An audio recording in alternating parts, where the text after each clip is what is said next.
আসসালামু আলাইকুম ওয়া রাহমাতুল্লাহি ওয়া বারাকাতুহু।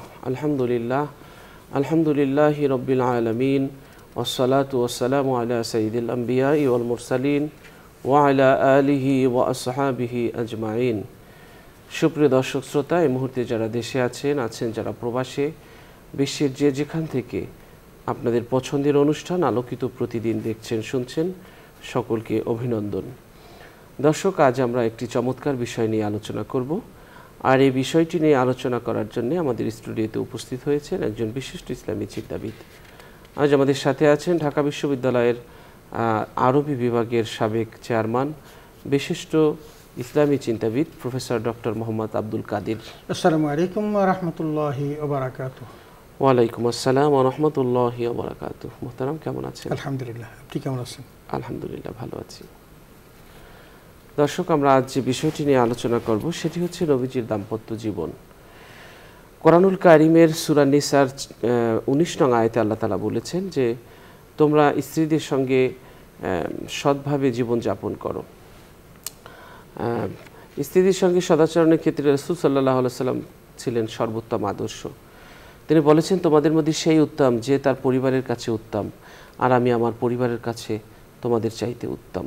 তিরমিজি শরীফের হাদিস। রাসূল সাল্লাল্লাহু আলাইহি ওয়াসাল্লামের জীবনটা ছিল এমন যে তার জীবনের মধ্যে কোনো খাত ছিল না এবং অসংলগ্নতা ছিল না। স্ত্রীদের তিনি প্রেম, ভালোবাসা এবং মমতার চাদরে আগলে রাখতেন। তাদের সঙ্গে সুন্দর আচার ব্যবহার ছিল তার পারিবারিক জীবনের একটি অন্যতম ভূষণ। স্ত্রীদের থেকে প্রাপ্ত অসংলগ্ন এবং অসঙ্গতিপূর্ণ আচরণগুলোতে তিনি ধৈর্য ধারণ করতেন। তাদের ছোটোখাটো ভুলগুলোকেও তিনি এড়িয়ে যেতেন। দাম্পত্য জীবনের প্রকৃত সুখ বলতে যা আমরা বুঝি তার সবই রাসূল সাল্লাল্লাহু আলাইহি ওয়াসাল্লামের পরিবারে ছিল। রাসূল সাল্লাল্লাহু আলাইহি ওয়াসাল্লাম স্ত্রীদের সঙ্গে সময় কাটাতেন এবং অগাধ ভালোবাসার যে একটা বন্ধন সেটা তার মধ্যে ছিল। তিনি মধুর নামে সম্বোধন করতেন, অনুভূতির প্রতি সম্মান জানাতেন, পানাহারের ক্ষেত্রে তাদেরকে অংশীদার করতেন, শরীক করতেন। তিনি বৈধ যে বিনোদন সেই বিনোদন তিনি করতেন এবং ধৈর্য ধারণ করতেন রাসূল সাল্লাল্লাহু আলাইহি ওয়াসাল্লাম। আয়েশা রাদিয়াল্লাহু তাআলা আনহা বলেন, একবার আমি রাসূল সাল্লাল্লাহু আলাইহি ওয়াসাল্লামের সঙ্গে সফরে বের হলাম। তখন আমি কিশোরী, শারীরিকভাবে হালকা ছিলাম, শরীরে তেমন মেদ জমেনি। রাসূল সাল্লাল্লাহু আলাইহি ওয়াসাল্লাম সাহাবীদের বললেন, তোমরা এগিয়ে যাও। রাসূল সাল্লাল্লাহু আলাইহি ওয়াসাল্লামের নির্দেশে তারা এগিয়ে গেল। এরপর রাসূল সাল্লাল্লাহু আলাইহি ওয়াসাল্লাম আমাকে বললেন, চলো দৌড় প্রতিযোগিতা করি। আমরা প্রতিযোগিতা করলাম। দৌড় প্রতিযোগিতায় আমি তাকে হারিয়ে দিলাম। তিনি কোনো কথা না বলে চুপ করে থাকলেন। এরপর অনেক সময় কেটে গেল। আমার শরীর মোটা হতে লাগলো, দেহে মেদ জমলো। ততদিনে আগের প্রতিযোগিতার কথা আমি ভুলে গিয়েছিলাম। কোনো এক সফরে রাসূল সাল্লাল্লাহু আলাইহি ওয়াসাল্লাম সাহাবীদের বললেন, তোমরা এগিয়ে যাও। নবীজির রাসূল সাল্লাল্লাহু আলাইহি ওয়াসাল্লামের আদেশে তারা এগিয়ে গেল। তারপর তিনি আমাকে বললেন, চলো দৌড় প্রতিযোগিতা করি। আমি এবারও প্রতিযোগিতায় অংশগ্রহণ করলাম। এবার তিনি আমাকে পেছনে ফেলে দিয়ে বিজয়ী হলেন। হাসতে লাগলেন, বললেন, এই বিজয় সেই বিজয়ের বদলা। মুসনাদে আহমদের হাদিস। সুবহানাল্লাহ। রাসূল সাল্লাল্লাহু আলাইহি ওয়াসাল্লামের জীবনটা ছিল মধুরতম একটি জীবন। চলুন আমরা তার দাম্পত্য জীবন নিয়ে কিছু আলোচনা শুনছি আজকের অতিথির কাছ থেকে। ধন্যবাদ বিজ্ঞ উপস্থাপক, চমৎকার বলছেন। আসলে সত্যিকার অর্থে আমরা রাসূলের দাম্পত্য জীবন সম্পর্কে আমাদের অনেকের উৎসুক, একটা আনন্দ, একটা জানার বিশাল একটা আগ্রহ থাকে। কারণ আমরা আমাদের বাস্তব জীবনে যা দেখি, আসলে রাসূলের জীবনটা কি এরকমই ছিল? অনেকের ভাবনা, অনেকের চিন্তা যে আসলে কীরকম ছিল একটু জানা দরকার। তো এই সব কিছু যদি আমরা একটু অ্যানালাইসিস করি, তাহলে আমাদের রাসূলের জীবনটা সম্পর্কে আমাদেরকে ভালো একটা ধারণা দিবে এবং এটার বুঝতে পারলে আমরা রাসূলের জীবন সম্পর্কে একটা ধারণা লাভ করতে পারব।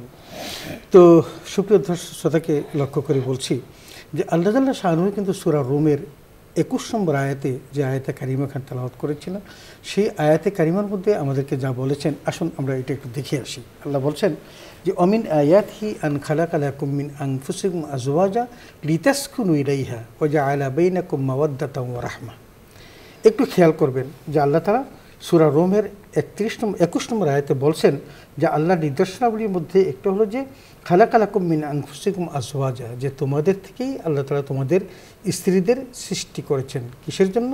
লিতাসকুনু ইলাইহা, যাতে করে তুমি প্রশান্তি লাভ করতে পারো। একটা বিশাল ব্যাখ্যা সম্বলিত জায়গা হলো লিতাসকুনু ইলাইহা। তার মানে আপনি দাম্পত্য জীবন কিন্তু কয়েক ঘন্টার জন্য করেন নাই, কয়েক দিনের জন্য করেন নাই, কয়েক মাসের জন্য করেন নাই। দাম্পত্য জীবনটা করেছেন একেবারে মৃত্যু অবধি। দুজন যতদিন বেঁচে থাকবেন ততদিন পর্যন্ত অঙ্গাঙ্গিভাবে, কেমনভাবে? হুন্না লিবাসুল্লাকুম ওয়া আনতুম লিবাসুল্লাহুন্না, পোশাকের মতো জড়িয়ে থাকবেন দুজন দুজনের সাথে। এটাই তো আল্লাহ চেয়েছেন। ও আশিরুহুন্না বিল মারুফ, এই জন্য বলছেন যে তাদের সাথে, স্ত্রীদের সাথে ভালো আচরণ করো, ভালো ব্যবহার করো, ভালো খাদ্যের ব্যবস্থা করো, সকল কিছু বলেছেন। এখন এই যে লিতাসকুন ইলাইহা বলছেন, এই লিতাসকুন ইলাইহার এই বড় ব্যাখ্যাটা হলো এই জীবনের একেবারে শুরু থেকে সায়ান্ন পর্যন্ত, একদম পরতের শেষ প্রান্ত পর্যন্ত আপনি আপনার স্ত্রীর কাছ থেকে প্রশান্তি লাভ করবেন। এই প্রশান্তি পেতে হলে আপনাকে তাকে প্রশান্ত করতে হবে। তার মানে একে অন্যকে প্রশান্তি দেওয়ার জন্য তার প্রতিটি মুহূর্তে, প্রতিটি ক্ষণে, যে কোনো সময় স্ত্রীর কাছ থেকে একটা ভালোবাসা পাওয়া এবং স্বামী স্ত্রীকে ভালোবাসা, এই ভালোবাসার বন্ধনে জড়িয়ে রাখার নামটি হলো লিতাসকুনু ইলাইহা। তুমি যত কষ্টেই থাকো না কেন, যত দুঃখেই থাকো না কেন, দুঃখ তোমার বাইরে আছে, কিন্তু ঘরে আসার সাথে সাথে স্ত্রী তোমাকে এমনভাবে পরশ বোলাবেন, এমনভাবে তোমাকে আদর্শ হাক করবেন, এমনভাবে তোমার কষ্টকে দূর করে দেওয়ার চেষ্টা করবেন, যেমনটি খাদিজাতুল কুবরা রাদিয়াল্লাহু তাআলা আনহা নবীজি সাল্লাল্লাহু আলাইহি ওয়াসাল্লামকে করেছিলেন। এটাই হলো ইয়া। এবং কি বলছেন যে ওয়াজাআলা বাইনাকুম মাওয়াদ্দাতাম ওয়া রাহমা, আল্লাহ প্রেম, প্রীতি, ভালোবাসা, রহমত এগুলো এই উভয়ের মধ্যে তৈরি করে দিয়েছেন।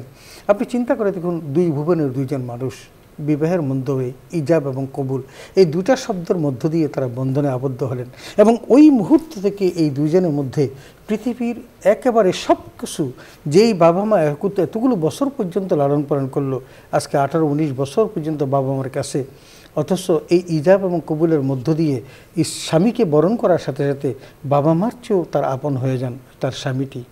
আর ওই স্বামীটিও তাকে এই গ্রহণ করার সাথে সাথে তিনি সকলের চেয়ে তাকে আপন করে নেন তার স্ত্রীকে। তার মানে এই যে হৃদ্যতা, এই যে মহব্বত, এই যে ভালোবাসা, এটা মহান রব্বুল আলামিনের নিদর্শনের একটি। এই জন্য আল্লাহ বলছেন অমিন আয়াতিহি, তার নিদর্শনগুলোর মধ্যে একটা হলো যে এই ভালোবাসা এবং মহব্বত। এখন আসেন রাসূল আকরাম সাল্লাল্লাহু আলাইহি ওয়াসাল্লামের দাম্পত্য জীবন, এটার ভিত হলো বিশ্বস্ততা। নবী সাল্লাল্লাহু আলাইহি ওয়াসাল্লামের দাম্পত্য জীবনের ভিত হলো বিশ্বস্ততা। এই বিশ্বস্ততার উপর গড়ে উঠেছে তার দাম্পত্য জীবন। আসুন সেই বিশ্বস্ততা কি? সেটা হলো এই রাসূল আকরাম সাল্লাল্লাহু আলাইহি ওয়াসাল্লাম বিয়ে করার পূর্বে এই মুহাম্মদকে নিয়েছিলেন ব্যবসা করার জন্য। তার ব্যবসায়ী পার্টনার মা খাদিজা রাদিয়াল্লাহু তাআলার ব্যবসায়িক পার্টনার হয়েছিলেন তিনি। এখন কি করলেন তিনি সেখানে? তিনি গিয়ে শুধু এতটুকু করলেন যে খাদিজার এত বিশাল ব্যবসা, এই ব্যবসার একটা মুদারাবা ভিত্তিতে যে শ্রমটা দিবেন নবীজি আর সম্পদ দিবেন কে? হযরত খাদিজাতুল কুবরা, এর মধ্য দিয়ে তিনি একটা মালিকানা পাবেন। আলহামদুলিল্লাহ, তিনি অনেক লোককে খাটিয়েছেন, কিন্তু একমাত্র ব্যক্তি মুহাম্মদুর রাসূলুল্লাহ সাল্লাল্লাহু আলাইহি ওয়াসাল্লামকে খাটিয়ে তিনি যেই আন্তরিক প্রশান্তি পেয়েছেন, শান্তি পেয়েছেন, বিশ্বস্ততা পেয়েছেন, এমনটি তিনি আর কখনো কারো কাছে পান নাই। এই বিশ্বস্ততাই তাকে কি প্রথম প্রলুব্ধ করেছিল মুহাম্মদ সাল্লাল্লাহু আলাইহি ওয়াসাল্লামের প্রতি ঝুঁকে যেতে, এবং সেটাই তিনি যখন আরও ভালো করে পরখ করার চেষ্টা করলেন, তখন পাঠিয়ে দিলেন তার এই দাসী মাইসারাকে যে যাও তো তুমি তার সাথে এই সফরে যাও, দেখো। তার গোলামকে পাঠালেন যে তুমি সফরে গিয়ে দেখো তার আসলে সেই লোকটা কীরকম। সে এসে যখন তাকে তার সকল কিছু জানালেন, তখন তিনি ডিসাইড করে ফেললেন যে না, আমি মুহাম্মদ সাল্লাল্লাহু আলাইহি ওয়াসাল্লামকেই বিয়ে করব। যদিও তাকে বিয়ে করার জন্য আরও অনেকেই কী ছিলেন, লালায়িত ছিলেন বা অনেকেই কি উৎসুক ছিলেন, কিন্তু মুহাম্মদ সাল্লাল্লাহু আলাইহি ওয়াসাল্লামকে তিনি বিয়ে করবেন এটা যখন তিনি ডিটারমাইন্ড হয়ে গেলেন, তখন তিনি প্রস্তাব পারলেন আবু তালিবের কাছে, এবং সর্বশেষ রাসূল আকরাম সাল্লাল্লাহু আলাইহি ওয়াসাল্লামের সাথে খাদিজাতুল কুবরার বৈবাহিক সম্বন্ধ বা বৈবাহিক সম্পর্ক স্থাপিত হলো। কিন্তু বয়সটার পার্থক্য অনেক। খাদিজাতুল কুবরার বয়স 45 আর রাসূল আকরাম সাল্লাল্লাহু আলাইহি ওয়াসাল্লামের বয়স হলো মাত্র 25, টকবগে একেবারে যুবক। কিন্তু খাদিজার আরও দুটো বিয়ে হয়েছিল।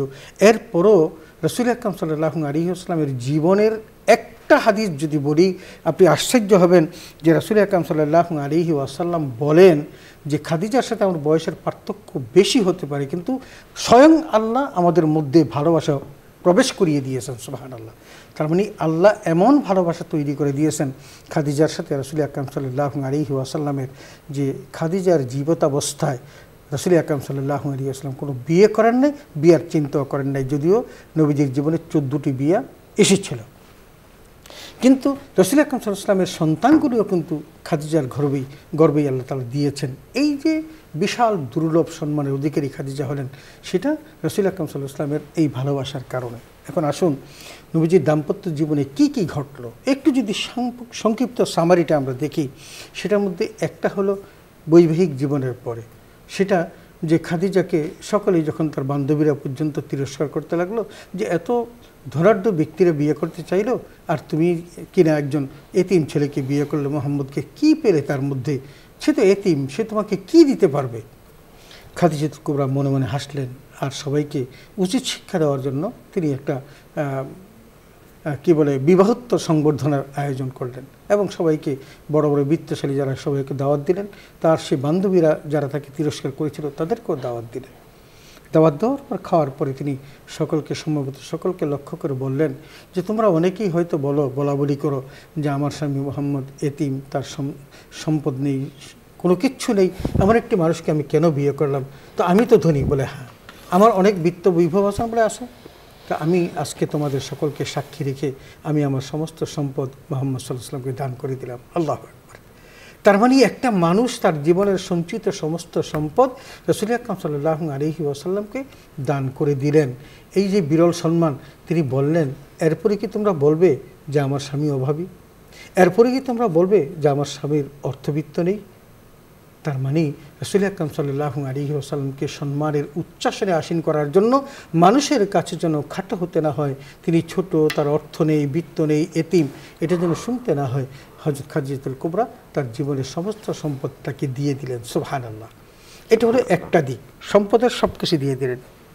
এরপর একদিন রাসূল আকরাম সাল্লাল্লাহু আলাইহি ওয়াসাল্লাম খাদিজাকে বলেন, খাদিজা তুমি তো সকলের সামনে বলে ফেললে যে এই সম্পদ তুমি আমাকে দিয়েছো, আসলে কি তোমার এর মধ্যে আর কোনো ইচ্ছা অভিলাষ আছে কিনা, এগুলো ফেরত নেওয়ার বা এগুলো তোমার নেওয়ার কোনো ইচ্ছা আছে কিনা? তখন খাদিজা বলে যে না, আমার এগুলো ফেরত নেওয়া, তোমাকে দিয়েছি, এই তোমারই থাকবে, আমি আর কিচ্ছু নেব না। রাসূল আকরাম সাল্লাল্লাহু আলাইহি ওয়াসাল্লাম বললেন এত সম্পদ দিয়ে আমি কী করব? আমার তো সম্পদের প্রয়োজন নেই। আপনি দেখুন তিনি কিন্তু তখন নবী হন নাই, নবী হয়েছেন 40 বছর বয়সে, কিন্তু রাসূল আকরাম সাল্লাল্লাহু আলাইহি ওয়াসাল্লাম তিনি আজওয়াদুন নাস, তিনি যে মানুষকে বেশি বেশি দান করতেন সেটা কিন্তু এই নবুয়তের পরে না, নবুয়তের আগেই ছিল। রাসূল আকরাম সাল্লাল্লাহু আলাইহি ওয়াসাল্লাম এই সমস্ত সম্পদ ওই মক্কার মানুষদেরকে, গরিবদেরকে বিলিয়ে দিয়েছেন। আবার যেই অবস্থা, সেই অবস্থার সম্মুখীন হয়েছেন। আচ্ছা বলুন তো, খাদিজাতুল কুবরা কি একবারও রাগ করেছেন যে আমার এই সম্পদ তোমাকে দিলাম আর তুমি আমাকে এই নিঃস্ব অসহায় করে ফেললে, আমাদের দুবেলা ভাত জুটতেছে না, তুমি ওই সন্তানাদিকে খাওয়াতে পারছি না, তুমি ইহুদিদের ওই খেতে পানি তুলতেছো, এক বালতি পানি তুলে 2 টাকা পাও, 2টা খেজুর পাও, সেটাকে সংসার চালাচ্ছ, আমি কি তোমাকে এত সম্পদ দিলাম না? এই কথাগুলি আজকের প্রেক্ষাপটে কোনো নারী কি বাদ দিত বলা থেকে? না, তারা বলতেন। কিন্তু খাদিজাতুল কুবরা তার এমন এক মহিয়সী নারী যিনি কোনোদিন তাকে এভাবে অবজ্ঞা করেন নাই এবং সেই কথাগুলো পুনরাবৃত্তিও করেন নাই। এটা হলো খাদিজাতুল কুবরার তার রাসূলের দাম্পত্য জীবনের সবচেয়ে বড় প্রাপ্তি। 2 নম্বরে আসেন, রাসূল আকরাম সাল্লাল্লাহু আলাইহি ওয়াসাল্লাম কী করলেন? তিনি ওই গারে সৌরে গেলেন, গারে হেরাতে।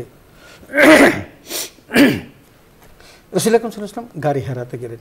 এই নবুয়তের পূর্বে তিনি একান্তে ধ্যানে মগ্ন হতেন এবং সেখানে গিয়ে তিনি সময় কাটাতেন। আচ্ছা একটু চিন্তা করে দেখুন, নবীজির বয়সটা যদি বড় হয় তাহলে খাদিজার বয়সটা কি বড় হচ্ছে না? নবীজি যখন 40 বছর বয়স, তখন খাদিজার বয়স কিন্তু 55 বছর। নবীজি ওই গারে হেরাতে, যেই গারে হেরাতে আপনি গিয়েছেন কিনা আমি জানি না, আমি দূর থেকে দেখেছি, যাওয়ার সুযোগ পাইনি বা যাওয়ার মতো সাহসও করিনি, গেছেন কিন্তু সাহসও করিনি, অনেকে যাওয়ার চেষ্টা করেন।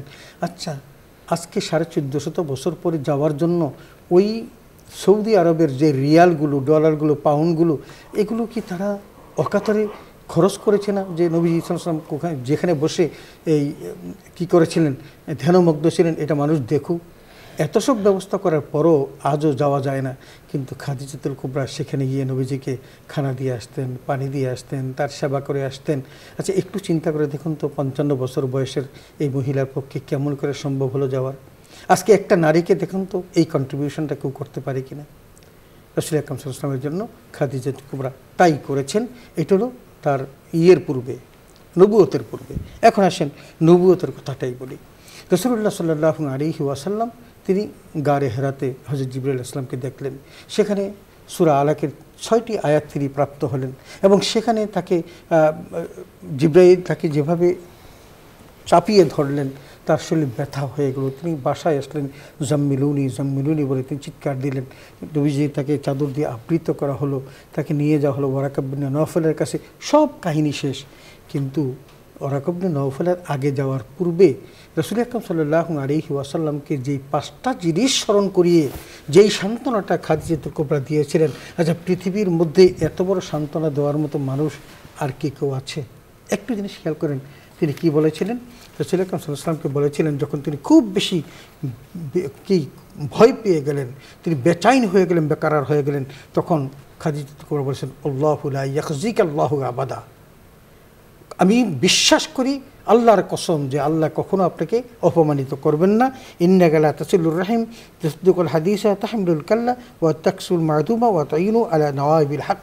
এই যে 5টা জিনিস স্মরণ করিয়ে দিয়ে রাসূলকে বললেন, সত্য যেখানে বিপন্ন আপনি সেখানে সাহসী ভূমিকা পালন করে এই যে গরিব দুঃখী অনাথ অসহায়ের কি করেছেন, সাহায্য করেছেন, এতিমের সেবা করেছেন, সত্য কথা বলেছেন, মানুষের অভাব দূর করেছেন, মানুষের প্রয়োজন মিটিয়েছেন। এই সকল কিছু যেহেতু আপনি জীবনে করেছেন, আমার বিশ্বাস যেই এসেছে আপনার জন্য অকল্যাণ নিয়ে আসা নেই, সে কল্যাণ নিয়ে এসেছে এবং আল্লাহ আপনাকে অপমানিত করবেন না। এই দাম্পত্য জীবনের এই সুখটা তিনি পেয়েছিলেন খাদিজার কাছ থেকে। তারপরে যদি আমি খাদিজার কাছ থেকে আরেকটা দু একটা কথা বলি, পৃথিবীর মানুষ অনেক কিছু করতে পারে, কিন্তু একজন স্ত্রী স্বামীকে একেবারে চক্ষু বন্ধ করে বিশ্বাস করাটা এটা আজকের জগতে তো অসম্ভব, কিন্তু 1450 বছর পূর্বে কিন্তু খাদিজা সেটা প্রমাণ দিয়েছেন। নবীজি যখন বলেছেন তিনি আল্লাহর রাসূল, তার প্রতি ঈমান আনার জন্য যখন কালেমার দাওয়াত দিয়েছেন, দাওয়াতি কাফেলার প্রথম মানুষটি হযরত খাদিজাতুল কুবরা রাদিয়াল্লাহু তাআলা আনহা। পৃথিবীর বহু পীর সাহেব আছেন, কোন পীর সাহেবের তার স্ত্রী তাকে এমনভাবে বলবে, রাসূল যখন বলেন আমি আল্লাহর রাসূল, সর্বপ্রথম বিনা বাক্যে যিনি তার প্রতি বিশ্বাস স্থাপন করেছিলেন তিনি হলেন খাদিজাতুল কুবরা রাদিয়াল্লাহু তাআলা আনহা। তিনি একথা বলেন নাই যে আমার এই বাপ দাদার সমস্ত এই ধর্মীয় চেতনা তুমি সব ভুলুণ্ঠিত করে দিলে, আজকে সব শেষ করে দিলে, আজকে তোমার এটা আমাকে মানতে হবে। এই প্রশ্ন তিনি না তুলে তিনি বরং কী করেছিলেন, রাসূল আকরাম সাল্লাল্লাহু আলাইহি ওয়াসাল্লামের উপর তিনি ঈমান এনেছিলেন এবং সেখানে তিনি তার উপর দীক্ষা স্থাপন করেছিলেন। আমরা অনেকগুলো বিষয় পাই, সেই বিষয়গুলোর মধ্যে যদি আমরা খুঁজে দেখি, রাসূল আকরাম সাল্লাল্লাহু আলাইহি ওয়াসাল্লাম খাদিজাতুল কুবরার জন্য তার ইন্তেকালের পরও কাঁদতেন এবং ইতিহাস খ্যাত যে খাদিজাতুল কুবরা যখন মারা গেলেন, আবু তালেব যখন মারা গেলেন, সেই বছরটাকে আমুল হুজুন মানে কষ্টের বছর হিসাবে অভিহিত করা হয়। ইতিহাস কেন কষ্টের বছর বললেন? কারণ কষ্টের বছর বললেন যে খাদিজাতুল কুবরা রাদিয়াল্লাহু তাআলা আনহা রাসূল আকরাম সাল্লাল্লাহু আলাইহি ওয়াসাল্লামকে এমনভাবে আগলে রেখেছিলেন, পৃথিবীর কোনো স্বামীকে কোনো স্ত্রী এভাবে আগলিয়ে রাখেননি, যার কারণে তার ইন্তেকালের পরও খাদিজাতুল কুবরাকে নিয়ে রাসূল সাল্লাল্লাহু আলাইহি ওয়াসাল্লাম কাঁদতেন, চোখের পানি ফেলতেন। এমনকি তার বান্ধবীরা যখন আসতেন খাদিজার, তখন তিনি তার গায়ের চাদর খুলে দিয়ে তাদেরকে বসতে দিতেন। নারীদের মধ্যে একটা প্রবণতা থাকে, তারা একটু ঈর্ষা করে, এবং সবচেয়ে কম বয়সের স্ত্রী যেহেতু ছিলেন হযরত আয়েশা সিদ্দিকা রাদিয়াল্লাহু তাআলা আনহা, তিনি একটু খুনসুটি করতেন রাসূলের সাথে এবং বলেই ফেলতেন, হে মুহাম্মদ সাল্লাল্লাহু আলাইহি ওয়াসাল্লাম, আচ্ছা বলুন তো আমাদের মধ্যে এমন কিনি যে বুড়ির মধ্যে ছিল, আপনি বুড়ির জন্য এখনও কাঁদেন কেন? তার মানে এমনভাবে বলতেন যে বুড়ির জন্য এখনও চোখের পানি ফেলেন, কি বুড়ির মধ্যে এমন কি ছিল? আল্লাহু আকবার। একটু চিন্তা করে দেখুন, রাসূল সাল্লাল্লাহু আলাইহি ওয়াসাল্লাম আয়েশাকে বললেন, আয়েশা খাদিজার মধ্যে কী ছিল অত সব বলতে পারবো না, শুধু এতটুকু বলি, পৃথিবীর যখন সমস্ত মানুষ আমাকে দূর দূর করে তাড়িয়ে দিয়েছিল, আমাকে যখন আঘাত করেছিল, আমাকে যখন নির্যাতন করেছিল, আমাকে যখন তিরস্কার করেছিল, আমি কিন্তু একটা মানুষের কাছে এসে সান্ত্বনা পেয়েছিলাম, সে হলো খাদিজাতুল কুবরা। আমার অসময়ে যখন দুঃখ দুর্দশা ছিল, তখন আমার একমাত্র সাথী ছিলেন খাদিজা। আজকে তোমরা আমার অনেকেই আছো, আমার সুসময়ের তোমরা, কিন্তু আমার দুঃসময়ের একমাত্র সাথী ছিলেন খাদিজা। তার মানে রাসূল আকরাম সাল্লাল্লাহু আলাইহি ওয়াসাল্লাম তার স্ত্রী খাদিজাকে কতটা ভালোবাসতেন, এটা হলো তার একটা বড় প্রমাণ। আমরা অনেকগুলো বিষয় জানি। আমরা দাম্পত্য জীবনে রাসূল আকরাম সাল্লাল্লাহু আলাইহি ওয়াসাল্লামের দাম্পত্য জীবনের সবচেয়ে বড় বিষয়গুলো যাদের সাথে মিশে আসে, তোর মধ্যে একজন হলো খাদিজাতুল কুবরা রাদিয়াল্লাহু তাআলা আনহা, আরেকটা হলেন হযরত আয়েশা সিদ্দিকা রাদিয়াল্লাহু তাআলা আনহা। আসুন না আমরা কিছু বিষয় দেখে আসি, দৃশ্য যেগুলো রাসূল আকরাম সাল্লাল্লাহু আলাইহি ওয়াসাল্লাম তার স্ত্রীর সাথে করেছিলেন। যেমন তিনি যেমন উসওয়াতুন হাসানা, প্রত্যেকটি পৃথিবীর সমস্ত মানুষের জন্য তিনি যেহেতু অনুকরণীয় আদর্শ, ঠিক তেমনি রাসূল আকরাম সাল্লাল্লাহু আলাইহি ওয়াসাল্লামের এই আদর্শগুলো আমাদের জীবনে বাস্তবায়ন করা উচিত। যদি আমরা করতে পারি তাহলে কি হব, আমরা শ্রেষ্ঠ মানুষ হিসেবে গণ্য হব। যেমনটি তিরমিজি শরীফের 3895 নম্বর হাদিসে রাসূল আকরাম সাল্লাল্লাহু আলাইহি ওয়াসাল্লাম বলেছেন, তোমাদের মধ্যে সেই উত্তম যে তার পরিবারের কাছে উত্তম। তার মানে আমি আমার পরিবারের কাছে তাদের চাইতে সবচেয়ে উত্তম আমি। তার মানে রাসূল আকরাম সাল্লাল্লাহু আলাইহি ওয়াসাল্লাম যেটা বোঝাতে চাইলেন যে তুমি ভালো কি মন্দ, তোমার এই গ্যারান্টিটা, এই সার্টিফিকেটটা তোমার স্ত্রী যদি তোমাকে দেয় তাহলেই তুমি ভালো। তার মানে স্ত্রীর কাছে, সংসারের মানুষের কাছে যদি ভালো মানুষ হওয়া যায়, আমরা কিন্তু ভালো মানুষ হতে পারি নাই। আমাদের স্ত্রীরা অনেক অভিযোগ দেয়, আমাদের সন্তানরা অনেক অভিযোগ দেয়, কিন্তু রাসূল আকরাম সাল্লাল্লাহু আলাইহি ওয়াসাল্লামের ব্যাপারে কোনো অভিযোগ কেউ কোনোদিন শুনেন নাই এবং কোনো অভিযোগ কেউ করেনও নাই। আসুন আমরা দেখি স্ত্রীদের প্রেম ভালোবাসায় তিনি এমন আগ্রহ রাখতেন যেমনটি আর কারো জীবনে ছিল না। আপনিও বেশ কয়েকটা কথা বলেছেন, আমি তার দু একটা শুধু এখানে উপস্থাপন করতে চাই। স্ত্রীদের সাথে সময় কাটানোর বিষয়টি, রাসূল আকরাম সাল্লাল্লাহু আলাইহি ওয়াসাল্লাম কীভাবে তাদের স্ত্রীর সাথে সময় কাটাতেন এবং কতটা উপভোগ্য হতো সেই সময়গুলো, সেটা তিনি বলতে গিয়ে বলছেন যে, আয়েশা বলেন যে এমন খুব কম দিনেই যেত যেদিন তিনি আমাদের সবার কাছে আসতেন না বা সব স্ত্রীর সঙ্গে তিনি অন্তরঙ্গ হতেন, তবে তিনি একান্তে মিশতেন যে কোনো একজনের সাথে। সেটা তার কী ছিল, সেটা তার নিজের নির্ধারণ করা ছিল। আবু দাউদ শরীফের 2135 নম্বর হাদিস। তার মানে রাসূল আকরাম সাল্লাল্লাহু আলাইহি ওয়াসাল্লাম প্রত্যহ পথ সব স্ত্রীর কাছে যেতেন এবং সবার সাথে কুশল বিনিময় করতেন, কিন্তু যে কোনো নির্ধারিত স্ত্রীর কাছে এবং পালাক্রমে সব স্ত্রীদের সাথে তিনি নির্ধারিত দিনে অবস্থান করতেন। এবং অন্য একটি হাদিসে হয়তো আয়েশা রাদিয়াল্লাহু বলেন যে আসরের পর রাসূল আকরাম সাল্লাল্লাহু আলাইহি ওয়াসাল্লাম স্ত্রীদের কাছে আসতেন, সবার সঙ্গে দেখা করতেন এবং একজনের সঙ্গে তিনি একান্তে কাটাতেন। এই একজনের সাথে একান্ত কাটানোর এই বিষয়টা রাসূল আকরাম সাল্লাল্লাহু আলাইহি ওয়াসাল্লামের নির্ধারিত ছিল। এই জন্য আজও পৃথিবীতে যদি কোনো স্বামীর একাধিক স্ত্রী থাকে তাহলে তাদের জন্য সময় নির্ধারণ করে দেওয়াটা এটা রাসূল আকরাম সাল্লাল্লাহু আলাইহি ওয়াসাল্লামের সুন্নাত। এরপর রাসূল আকরাম সাল্লাল্লাহু আলাইহি ওয়াসাল্লাম তার স্ত্রীদেরকে অনেক ভালোবাসতেন। স্ত্রীদের প্রতি রাসূল সাল্লাল্লাহু আলাইহি ওয়াসাল্লামের আচরণ ছিল একদম সীমাহীন ভালোবাসাপূর্ণ। স্ত্রীর জীবদ্দশায় যেমন তার প্রতি ভালোবাসা প্রকাশ করতেন, ঠিক তেমনি মৃত্যুর পরও তার ভালোবাসার কোনো কমতি ছিল না। যেমন খাদিজা সম্পর্কে তিনি বলতেন যে আমার অন্তরে তার ভালোবাসা ঢেলে দেওয়া হয়েছে। তার মানে মুসলিম শরীফের 2435 নম্বর আছে হাদিস, মুসলিম শরীফের হাদিস বলছেন যে আমার অন্তরে খাদিজার ভালোবাসা ঢেলে দেওয়া হয়েছে। তার মানে তিনি তাকে এতটা ভালোবাসতেন এবং এই আলোচনা থেকেই এবং এতটা ভালো লাগতো যে তিনি তার প্রশংসাও করতেন এবং তার জন্য তিনি দোয়াও করতেন। তো আমরা আয়েশা সিদ্দিককে তিনি অত্যন্ত মহব্বত করতেন, ভালোবাসতেন এবং তার অনুরাগের কথা তিনি কখনো গোপন রাখতেন না, যেটা আমরা দেখেছি। আমর বিন আস একবার রাসূল আকরাম সাল্লাল্লাহু আলাইহি ওয়াসাল্লামকে প্রশ্ন করলেন যে আল্লাহ রাসূল, আপনার স্ত্রীদের মধ্যে আপনি কাকে বেশি ভালোবাসেন? তখন সে বললেন যে আমি আমার স্ত্রীদের মধ্যে আমি আয়েশাকে বেশি ভালোবাসি। ঠিক আমর বিন আস তখন আবার পাল্টা প্রশ্ন করলেন, আচ্ছা বলুন তো পুরুষদের মধ্যে সবচেয়ে বেশি ভালোবাসতেন কাকে? তখন তিনি বললেন যে পুরুষদের মধ্যে আমি হযরত আবু বকরকে বেশি ভালোবাসতাম। আসলে এটা হলো এই একটা দৃশ্যপটের একটা অংশ। তার মানে এই নয় যে অন্যান্য সাহাবীদেরকে তিনি ভালোবাসতেন না, কারণ হযরত ওমরকে তো বলেছিলেন যে আমার পরে যদি কেউ নবী হতো তাহলে নবী হতো ওমর। এটা শুনে আবার হযরত খাদিজা আয়েশা কেঁদেও দিয়েছিলেন যে তাহলে কি আমার আব্বার অবস্থানটা কি আরও দুর্বল? অথচ রাসূল সাল্লাল্লাহু আলাইহি ওয়াসাল্লাম এখানে বলেছেন যে পুরুষদের মধ্যে সবচেয়ে উত্তম ছিলেন হযরত আবু বকর সিদ্দিক রাদিয়াল্লাহু তাআলা আনহু। এমনকি হযরত ওমর ফারুক রাদিয়াল্লাহু তাআলা বলছিলেন যে আবু বকর যদি তার 3 দিন ওই গারে সৌরের মধ্যে যে 3 দিন অবস্থান করেছিল, এই 3 দিনের নেকটা যদি তাকে দিয়ে দিত তিনি তার সারা জীবনের সমস্ত নেক আবু বকরকে দান করে দিতেন। সুবহানাল্লাহ। তার মানে রাসূল আকরাম সাল্লাল্লাহু আলাইহি ওয়াসাল্লাম এমনটাই ছিলেন। এবং আমরা যেটা দেখেছি যে রাসূল আকরাম সাল্লাল্লাহু আলাইহি ওয়াসাল্লাম আমাদেরকে যেটা বলেছেন যে আদ-দুনিয়া মাতা ওয়া খায়রু মাতাইদ দুনিয়াল মারাতুস সালিহা, আসলে সবচেয়ে উত্তম যে সম্পদ সেটা হলো দুনিয়াতে সতী সাধী নারী। এই জন্য প্রত্যেকটি পুরুষের উচিত একজন সতী সাধী নারী খুঁজে তাকে বিয়ে করা এবং তাকে 4টি বিষয়ের মধ্যে দিনদারিটাকে প্রাধান্য দিয়ে তাকে জীবন সঙ্গিনী হিসাবে গ্রহণ করা। এখন হযরত রাসূল আকরাম সাল্লাল্লাহু আলাইহি ওয়াসাল্লাম পানাহারের ব্যাপারে যে ছিল সেটা হলো রাসূলুল্লাহ সাল্লাল্লাহু আলাইহি ওয়াসাল্লাম ক্বালা রাসূলুল্লাহ সাল্লাল্লাহু আলাইহি ওয়াসাল্লাম ইয়াওমান, যে তিনি বলতেন যে আয়েশা বলতেছেন যে রাসূল সাল্লাল্লাহু আলাইহি ওয়াসাল্লাম আমাকে পানাহার করার সময় এমন করতেন যে আমি যেই জায়গাতে মুখ লাগিয়ে পানি পান করতাম রাসূল সাল্লাল্লাহু আলাইহি ওয়াসাল্লাম সেই জায়গাতে মুখ রেখেই কী করতেন, পানি পান করতেন। এমনকি আমি হাড্ডিযুক্ত মাংসযুক্ত হাড্ডির যেই জায়গাতে আমি মুখ দিয়ে মাংস ছিঁড়ে খেতাম রাসূল আকরাম সাল্লাল্লাহু আলাইহি ওয়াসাল্লাম সেই জায়গাটাতেই মুখ দিয়ে মাংস ছিঁড়ে খেতেন। এটা একটা দুটো কথা নয়, অনেকগুলো গুরুত্বপূর্ণ কথা। এমনকি রাসূল আকরাম সাল্লাল্লাহু আলাইহি ওয়াসাল্লাম আয়েশার ভালোবাসা তার প্রতি এমন ছিল যে আয়েশা যখন তার ঋতু হতো তখনও কিন্তু রাসূল আকরাম সাল্লাল্লাহু আলাইহি ওয়াসাল্লাম তার যেতে রানের উপর মাথা রেখে তিনি ঘুমাতেন এবং সেই সময় তিনি কোরআন তেলাওয়াত করতেন। সুবহানাল্লাহ। তার মানে নারীদের ঋতু হলে একবার রাসূল সাল্লাল্লাহু আলাইহি ওয়াসাল্লামের এক স্ত্রী যখন তার ঋতু দেখা দিল তাড়াতাড়ি রাসূল সাল্লাল্লাহু আলাইহি ওয়াসাল্লামকে সরিয়ে তিনি সরে গেলেন যে রাসূলের গায়ে যে রক্ত লাগবে কিনা, কিন্তু রাসূল আকরাম সাল্লাল্লাহু আলাইহি ওয়াসাল্লাম তাকে বলেছেন না, এমনটি করতে হবে না। তার মানে এই অবস্থাতেও রাসূল সাল্লাল্লাহু আলাইহি ওয়াসাল্লাম তার স্ত্রীদেরকে ভালোবাসতেন।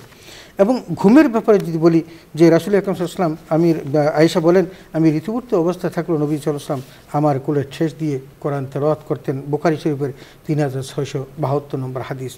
একবার এক সফরে, এটা আপনিও বলেছিলেন যে রাসূল আকরাম সাল্লাল্লাহু আলাইহি ওয়াসাল্লাম ওই বিনোদনের জন্য এই কাজটা করেছিলেন এবং সেখানে তিনি দৌড় প্রতিযোগিতা করলেন, একবার হেরে গেলেন আবার একবার জিতে গেলেন। তখন তিনি বললেন আয়েশা তুমি একবার আমাকে হারিয়েছিলে, আজকে আমি তোমাকে আবার কি করলাম, হারিয়ে দিলাম। তার মানে এরকম বেশ কিছু ঘটনা ছিল, যেই ঘটনাগুলো ছিল রাসূল আকরাম সাল্লাল্লাহু আলাইহি ওয়াসাল্লামের জীবনে তার স্ত্রীদের প্রতি মমত্ববোধ ভালোবাসার একটা নিদর্শন। তো আমরা দেখেছি একবার এক সফরে হযরত আয়েশা তার হার হারিয়ে গেল, ফলে কাফেলাকে একটি নির্দিষ্ট জায়গায় থামতে হলো। হযরত আবু বকর সিদ্দিক রাদিয়াল্লাহু তাআলা তার মেয়েকে শাসালেন এবং বললেন যে তিরস্কার করে বললেন যে তোমার কারণে আজকে খুব কষ্টে পড়ে গেল এই কাফেলাটা। তখন রাসূল আকরাম সাল্লাল্লাহু আলাইহি ওয়াসাল্লাম তখন আবু বকর সিদ্দিক তার মেয়ের কোমরে ধাক্কা দিচ্ছিলেন, যদিও সেই সময় হযরত রাসূল আকরাম সাল্লাল্লাহু আলাইহি ওয়াসাল্লাম আয়েশার কোলে ঘুমানো ছিলেন, কিন্তু রাসূল আকরাম সাল্লাল্লাহু আলাইহি ওয়াসাল্লামের ঘুম নষ্ট হবে এই জন্য তিনি কী করেন নাই, তিনি কোনো উচ্চবাচ্য করেন নাই। তার মানে বুখারী শরীফের 4607 নম্বর হাদিস। এবং আমরা এটাও দেখেছি রাসূলুল্লাহ সাল্লাল্লাহু আলাইহি ওয়াসাল্লাম তার স্ত্রীদেরকে বিভিন্ন নামেও ডাকতেন, যেমন নাম ছোট করে ইয়া আয়েশা, এটা না বলে আয়েশ বলতেন। তার মানে তাকে কোনো কোনো সময় তাকে হুমায়রা বা সুন্দর কি গোলাপি সুন্দর নাম হুমায়রা বলেও তাকে ডাকতেন। শুধু তাই নয়, আমরা একবার দেখি যে রাসূল আকরাম সাল্লাল্লাহু আলাইহি ওয়াসাল্লামের কোনো সন্তানিত তো আয়েশার ঘরে হননি। যখন আয়েশার বোন ইয়ার ঘরে যখন ছেলে জন্মগ্রহণ করলো আব্দুল্লাহ, তখন তিনি আয়েশাকে বললেন যে উম্মে আব্দুল্লাহ তুমি, কারণ আব্দুল্লাহর মা তুমি এবং চিরজীবন তুমি আব্দুল্লাহর মাই থাকবে। তার মানে তাকে বিভিন্ন কুনিয়াতে দিয়ে ডেকে ছোট্ট নামে ডেকে, আজকে আমরা যদি রাসূল আকরাম সাল্লাল্লাহু আলাইহি ওয়াসাল্লামের অনুসরণে যদি স্ত্রীদিকে সুন্দর সুন্দর নাম দিই তাহলে এটাও কিন্তু রাসূল আকরাম সাল্লাল্লাহু আলাইহি ওয়াসাল্লামের জীবনের একটা অধ্যায়কে উপস্থাপন করা হবে। জি মোহতারাম, তার জীবন মানে দাম্পত্য জীবনটা আমাদের জন্য অনুসরণীয় এবং অনুকরণীয়। জি চমৎকার বলছিলেন দর্শক, আমরা মোহতারামের কাছ থেকে চমৎকার আলোচনা শুনেছি। রাসূল সাল্লাল্লাহু আলাইহি ওয়াসাল্লাম বুঝতেন কখন তার স্ত্রী তার উপর সন্তুষ্ট এবং কখন অসন্তুষ্ট। আয়েশা রাদিয়াল্লাহু তাআলা আনহা বলেছেন যে রাদিয়াল্লাহু তাআলা আনহুকে, আয়েশা রাদিয়াল্লাহু তাআলা মহানবী সাল্লাল্লাহু আলাইহি ওয়াসাল্লাম আয়েশা সিদ্দিকা রাদিয়াল্লাহু তাআলা আনহাকে বললেন যে আয়েশা তুমি কখন আমার উপর খুশি থাকো আর কখন রাগান্বিত হও তা আমি বুঝতে পারি। আমি বললাম আপনি কি করে তা বুঝতে পারেন, সক্ষম হন বুঝতে? নবীজি তখন বললেন তুমি আমার উপর প্রসন্ন থাকলে বলো না মুহাম্মাদের রবের কসম, আর যখন তুমি রেগে থাকো তখন বলো না ইব্রাহিমের রবের কসম। শুনে আমি বললাম হ্যাঁ আপনি ঠিকই বলেছেন, আল্লাহর কসম হে আল্লাহর রসুল, কেবল আমি আপনার নামটাই মুখে আনি না। বুখারী শরীফ। তাই আমাদের প্রত্যেক মানুষেরই উচিত, পুরুষেরই উচিত নিজ স্ত্রীর রাগ অভিমানের বিষয়টি গুরুত্ব দিয়ে তার অনুভূতির প্রতি সচেতনতা সৃষ্টি করা। রাসূল সাল্লাল্লাহু আলাইহি ওয়াসাল্লাম আমাদের জন্য অনুসরণীয়। আসলে স্বামী স্ত্রীর সম্পর্কটা হওয়া উচিত হাত এবং চোখের ন্যায়, যেমন হাতে ব্যথা পেলে চোখ থেকে পানি ঝরবে, আবার চোখ থেকে পানি ঝরলে হাত সেই পানি মুছে দেবে, এমনটি হওয়া উচিত। রাসূল সাল্লাল্লাহু আলাইহি ওয়াসাল্লাম আমাদের জন্য অনুসরণীয় এবং অনুকরণীয়। কোনো একবার হযরত আবু বকর রাদিয়াল্লাহু তাআলা আনহু রাসূল সাল্লাল্লাহু আলাইহি ওয়াসাল্লামের ঘরে প্রবেশের অনুমতি চাইলেন। ওই সময় তিনি আয়েশা রাদিয়াল্লাহু তাআলা আনহাকে জোর গলায় রাসূল সাল্লাল্লাহু আলাইহি ওয়াসাল্লামের সঙ্গে কথা বলতে শুনলেন। অনুমতি পেয়ে তিনি ঘরে ঢুকলেন। এরপর তিনি আয়েশা রাদিয়াল্লাহু তাআলা আনহাকে হে উম্মে হুমানের মেয়ে বলে সম্বোধন করলেন, আর তাকে ধরে বললেন, তুমি রাসূল সাল্লাল্লাহু আলাইহি ওয়াসাল্লামের সঙ্গে এভাবে উঁচু গলায় কথা বলছো। ঠিক ওই সময় নবীজি বাবা ও মেয়ের মাঝখানে দাঁড়িয়ে গেলেন ও আবু বকরকে থামালেন। আবু বকর রাদিয়াল্লাহু তাআলা আনহু বের হয়ে গেলে রাসূল সাল্লাল্লাহু আলাইহি ওয়াসাল্লাম আয়েশা রাদিয়াল্লাহু তাআলা আনহাকে সন্তুষ্ট করতে গিয়ে বললেন যে দেখলে কিভাবে তোমাকে ওই লোকের হাত থেকে বাঁচালাম। এর কিছুক্ষণ পর আবু বকর রাদিয়াল্লাহু তাআলা আনহু আবার ঘরে প্রবেশের অনুমতি চাইলেন। ভেতরে এসে তাদের দুজনকেই হাসতে দেখেন এবং তাদের বললেন যে হে আল্লাহর রাসূল, যুদ্ধের সময় আপনারা যেভাবে আমাকে দলে নিয়েছিলেন, সন্ধির সময়ও সেভাবে দলে নিন। মুসনাদে আহমদ। আসলে নারীদের সঙ্গে সবাই ইতিবাচক মনোভাব এবং আচরণ বজায় রাখা আমাদের উচিত এবং আমাদের কর্তব্য, দায়িত্ব। আল্লাহ তাআলা আমাদের সকলকে সেই তৌফিক দান করুন। দর্শক, আমরা অনুষ্ঠানের এই পর্যায়ে একটি মোনাজাত করব। আপনারাও চাইলে আমাদের সাথে মোনাজাতে শরীক হতে পারবেন। اللهم صل على سيدنا ونبينا وشفينا وحبيبنا مولانا محمد صلى الله عليه وعلى آله وأصحابه وبارك وسلم. اللهم آمين. ربنا ظلمنا أنفسنا وإن لم تغفر لنا وترحمنا لنكونن من الخاسرين. اللهم يا مقلب القلوب ثبت قلبي على دين حي يا كي برحمتك استغيث وصل كل لسان تكل إلى نفس طرفة عين. ربنا لا تزغ قلوبنا بعد إذ هديتنا وهب لنا من لدنك رحمة إنك أنت الوهاب. رب العالمين গুনার বোঝা মাথায় নিয়ে আপনার শাহী দরবারে বড় আশা নিয়ে হাত তুলেছি। জীবনে অনেক গুনাহ করেছি। গুনার দিকে তাকালে মনে হয় আপনি মোদের কবরে আযাব দিবেন। গুনার দিকে তাকালে মনে হয় আপনি আমাদেরকে জাহান্নামে ফেলে দিবেন। গুনার দিকে নয়, আমাদের বিনতি আর আকুতি আর ফরিয়াদের দিকে তাকিয়ে আমাদের জিন্দেগীর সমস্ত গুনাহ খাতা আপনি মাফ করে দিন। রব্বানা লা তুযিগ কুলুবানা বাদা ইয হাদাইতানা ওয়া হাব লানা মিন লাদুনকা রাহমাতান ইন্নাকা আনতাল ওয়াহ্হাব। আল্লাহ, আপনি আমাদের অভাব দূর করে দিন, আসমান জমিনের বালা মুসিবত দূর করে দিন। আল্লাহ, যার মা বাবা দুনিয়া ছেড়ে চলে গেছে, মা বাবার জিন্দেগীর গুনাহ মাফ করে দিন। সবার নেক মকসুদ আপনি পূর্ণ করে দিন।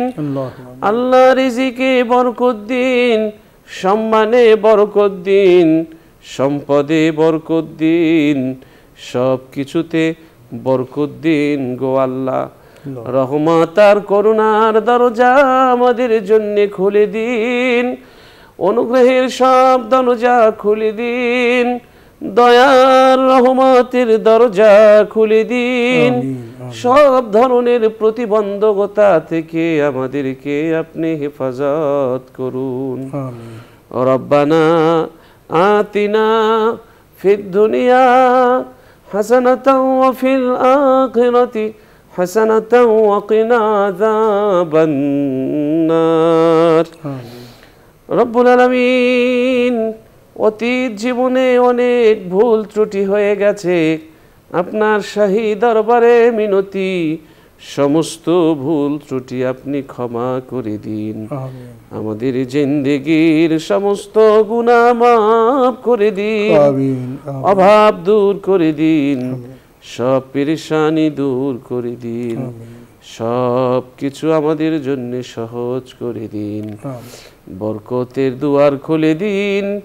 রব্বুল আলামিন, যাদের কর্ম নাই কর্মের ব্যবস্থা করে দিন, যারা অসুস্থ তাদেরকে আপনি সুস্থ করে দিন, সমস্ত প্রকার বালা মুসিবত থেকে আমাদেরকে আপনি হেফাজত করুন। রব্বিরহামহুমা কামা রব্বায়ানি সগীরা, রব্বিরহামহুমা কামা রব্বায়ানি সগীরা। আল্লাহ, মৃত্যুর সময় আমাদেরকে কালিমা নসিব করে দিয়েন, মৃত্যুর যন্ত্রণা আপনি দূর করে দিয়েন, মৃত্যুর পর আপনি প্রিয় বান্দাদের সাথে শামিল করে নিয়েন, মৃত্যুর পর আমাদেরকে আপনি জান্নাতে স্থায়ীভাবে থাকার বন্দোবস্ত করে দিয়েন, জাহান্নামকে আমাদের জন্য আপনি হারাম করে দিয়েন। সুবহান রাব্বিকা রাব্বিল ইজ্জাতি আম্মা ইয়াসিফুন ওয়া সালামুন আলাল মুরসালিন ওয়ালহামদুলিল্লাহি রাব্বিল আলামিন। আল্লাহ আমিন আমিন। প্রিয় দর্শক শ্রোতা, আমাদের সাথে দীর্ঘ সময় থাকার জন্য আমরা সকলকে আবারও ধন্যবাদ জানাচ্ছি। দেখা হবে আগামীকাল ঠিক এই সময়ে। এই অনুষ্ঠান নিয়মিত দেখুন, থাকুন আলোকিত প্রতিদিন অনুষ্ঠানের সাথে। আল্লাহ আমাদেরকে দুনিয়াতে সাফল্য দান করুন, পরকালেও আমাদেরকে মুক্তি নসিব করুন, সেই প্রত্যাশা নিয়ে আজ এখানে বিদায় নিচ্ছি। আল্লাহ হাফেজ। আসসালামু আলাইকুম ওয়া রাহমাতুল্লাহি ওয়া বারাকাতুহু।